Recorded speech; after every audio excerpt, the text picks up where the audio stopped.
మరికొద్ది సేపట్లో BRS party తలపెట్టినటువంటి రైతు సంగ్రామ సభ మొదలు కానుంది. ఇప్పటికే ఉమ్మడి రంగారెడ్డి జిల్లా వ్యాప్తంగా కూడా ఇటు 10,000 మంది రైతులను తరలించేందుకు కూడా బీఆర్ఎస్ పార్టీ నేతలు అయితే కసరత్తు చేస్తున్నారు. ప్రస్తుతం మనం ఏదైతే బహిరంగ సభ జరిగేటువంటి స్థలంలో మనం ఉన్నాము. ఇప్పటికే ఇటు భారీగా అయితే ఏర్పాట్లు చేశారు. ఇటు ప్రధాన కూడల నుండి మొదలుకొని కూడా ఇటు భారీ బీఆర్ఎస్ సంబంధించిన కటౌట్లు, భారీ జెండాలను కూడా ఇక్కడ ఏదైతే ఇక్కడ కట్టినటువంటి పరిస్థితి ఉంది. మొత్తంగా కూడా ఇది ఒక రైతు సంగ్రామ సభకు సంబంధించి కూడా కాంగ్రెస్ పార్టీ రైతులకు చేస్తున్నటువంటి మోసాలు, కాంగ్రెస్ పార్టీ సంబంధించిన వైఫల్యాలను రైతులకు చెప్పేందుకు కూడా ఇటు బీఆర్ఎస్ పార్టీ ఆధ్వర్యంలో కూడా ఈ యొక్క రైతు సంగ్రామ సభ నిర్వహిస్తున్నారు. ప్రస్తుతం మనతో పాటు మాట్లాడేందుకు కూడా ఎమ్మెల్సీ తెక్కలపల్లి రవీంద్రరావు గారు మనతో ఉన్నారు. వారు రైతులకు ఎలాంటి సందేశం ఇవ్వబోతున్నారు, ఎలాంటి కార్యక్రమం జరగబోతుందో వారి మాటల్లో వినే ప్రయత్నం చేద్దాం. సార్ చెప్పండి, ఇప్పటికే ఇటు రైతులకు అనేక హామీలు ఇచ్చిన కాంగ్రెస్ ప్రభుత్వం రైతులను పట్టించుకోవడం లేదు. కనీసం మొక్కజొన్నకు సంబంధించి కావచ్చు, వడ్ల కొనుగోలుకు సంబంధించి కూడా కొనుగోలు కేంద్రాలు కూడా ఏర్పాటు చేయలేని పరిస్థితి, రైతులను పట్టించుకోలేని పరిస్థితి ఉంది. రైతులు చాలా దుఃఖసాగరంలో మునిపోయిన పరిస్థితి ఉంది. రైతులకు ఎలాంటి సందేశం ఇవ్వబోతున్నారు ఈ సభ ద్వారా? తెలంగాణ వ్యాప్తంగా రైతులు గోసపడుతున్నారు. గోస అంటే మామూలు గోస కాదు. 2014, 2023 వరకు కేసీఆర్ గారి నాయకత్వంలో తెలంగాణ రాష్ట్రం వ్యవసాయం అంటే ఒక అద్భుతం, వ్యవసాయం అంటే ఒక వైభవం. వ్యవసాయ రంగం అనేది దేశంలోనే అగ్రగామిగా నిలిచింది. పంటల ఉత్పత్తిలో రైతులు పరిపుష్టంగా ఉండే, రైతుల అకౌంట్లలో డబ్బులు ఉండేది, చేతుల పైసలు ఉండేది, ఒక సంబరం రైతు మొహాల్లో కనిపించేది. ఇవాళ పరిస్థితి చాలా ఘోరంగా ఉంది, అధ్వానంగా ఉంది, చాలా భయానకమైనటువంటి పరిస్థితులు ఉన్నాయి. 2022 మే 6న ఇదే వరంగల్లో కాంగ్రెస్ పార్టీ మేము అధికారంలోకి వస్తే ఏమేమి చేస్తామనేది చాలా హామీలు ఇచ్చారు. రైతు డిక్లరేషన్ పేరిట చాలా హామీలు ఇచ్చారు. అవన్నీ కూడా ఇవాళ తుంగలో దొక్కారు. ఎక్కడ అమలు కాలే. ఏకకాలంలో 2 లక్షలు రైతులందరికీ రుణం తీసుకున్న రైతులందరికీ రుణమాఫీ చేస్తామన్నారు. అనేక నిబంధనలు పెట్టారు. 30% కూడా రుణమాఫీ చేయలే. రైతులని అట్లా కంట్లో మట్టి కొట్టారు. రైతు బీమా బ్రహ్మాండంగా 5 లక్షల రూపాయలు ఎత్తుకునేది. రైతు బీమాని ఇవాళ అమలుపరచకుండా ఇవాళ రైతుల నోట్లో మట్టి కొట్టారు. ఇవాళ పంట కొనుగోలు లేని పరిస్థితి ఉంది. పంట నష్టపరిహారం ఇవ్వలేని పరిస్థితి ఉంది. రైతు భరోసా ఎగ్గొడుతున్నారు. ఎకరాకి ఇస్తున్నారు. మోసాన్ని దగా చేస్తున్నారు.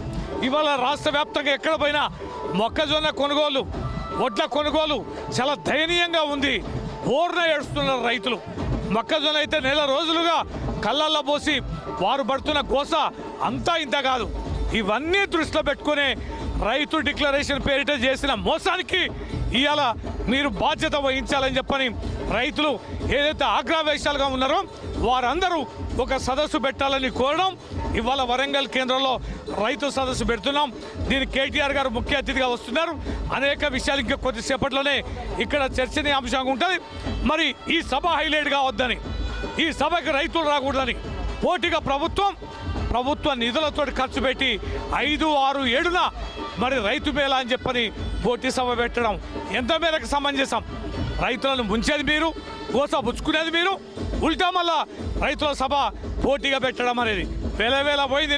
పెడితే రైతులు సిగ్గులేదా ఈ ప్రభుత్వానికి అని చెప్పని ఇవాళ నిలదీస్తున్నారు. మంత్రి పొంగిలేటి శ్రీనివాసరెడ్డి మాట్లాడుతూ కూడా రైతుల మీద ముసల కన్నీరు కారుస్తూ ఉన్నారు. రైతులకు ఇచ్చినటువంటి హామీలను కూడా మేము అమలు చేస్తున్నామంటూ కూడా మంత్రి మాట్లాడుతున్న పరిస్థితి ఉంది. దీన్ని ఎట్లా చూస్తారు? ఇవాళ కొద్దిగా బుద్ధి సిగ్గుండాలి మాట్లాడడానికి. అంత మొనగానివైతే రా రైతు కళ్ళాలకి. ఇలా ఉమ్మడి వరంగల్ జిల్లా రైతు కళ్ళాల దగ్గర రా, కొనుగోలు కేంద్రాల దగ్గర రా, వ్యవసాయ మార్కెట్ల దగ్గర రా. ఉపన్యాసాలు దంచుడు కాదు. కౌలు రైతులకి ఇస్తామన్నావు ఇచ్చావా? వ్యవసాయ కార్మికులకు ఇస్తామన్నావు ఇచ్చావా? రైతు భరోసా ఇచ్చావా? 1 ఎకరం కదా నువ్వు ఇచ్చింది. ఇది కదా ఎగ్గొట్టుడు. రైతు బీమా ఎగ్గొట్టలేదా? పంట నష్ట పరిహారం ఇచ్చినావా? రైతులందరికీ రుణమాఫీ చేసినావా? పండిన ప్రతి గింజకి బోనస్ ఇస్తా అన్నావు. ఏ ధాన్యానికి ఇస్తున్నావు బోనస్? దొడ్డోళ్ళకి ఇచ్చావా? మొక్కజొన్నలకు ఇచ్చావా? పెసలకు ఇచ్చావా? కందులకు ఇచ్చావా? జొన్నలకు ఇచ్చావా? వేటికి ఇవ్వలే కదా.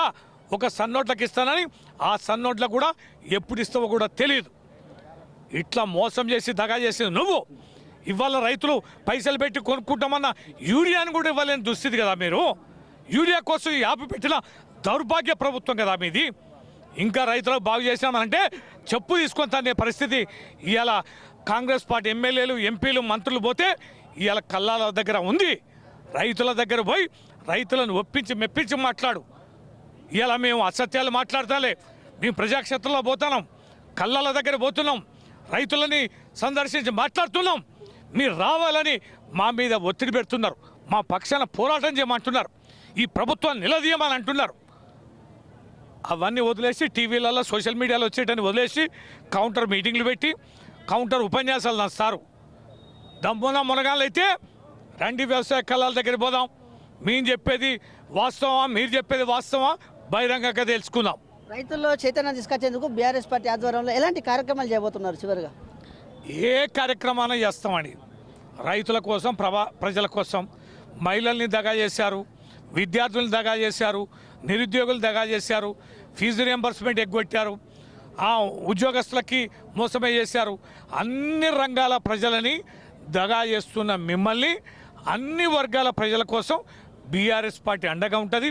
ప్రతిపక్ష పార్టీగా మీరు హామీలు ఇచ్చి ఏ వర్గాలనైతే మోసం చేశారో, ఏ వర్గాలైతే మీ ప్రభుత్వం పైన తీవ్రమైన ఆగ్రహవేశాలతో ఉన్నారో ఆ పక్షాల తరపున మేము ప్రజాక్షేత్రంలో ఖచ్చితంగా పోరాడి తీరుతాం.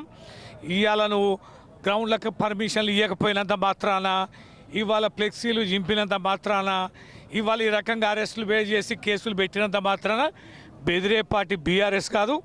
ఇది కేసీఆర్ గారి నాయకత్వాన 14 ఏళ్ళు పోరాటం చేసి తెలంగాణ తెచ్చుకున్న పార్టీ. మాకు కేసులు కొత్త కాదు, మీ బెదిరింపులు కొత్త కాదు, మిమ్మల్ని ఎదుర్కోవడం మాకు కొత్త కాదు. ఆ మా తడాకేందో రోజు రోజుకి మా డోసు పెరుగుతూనే ఉంటుంది.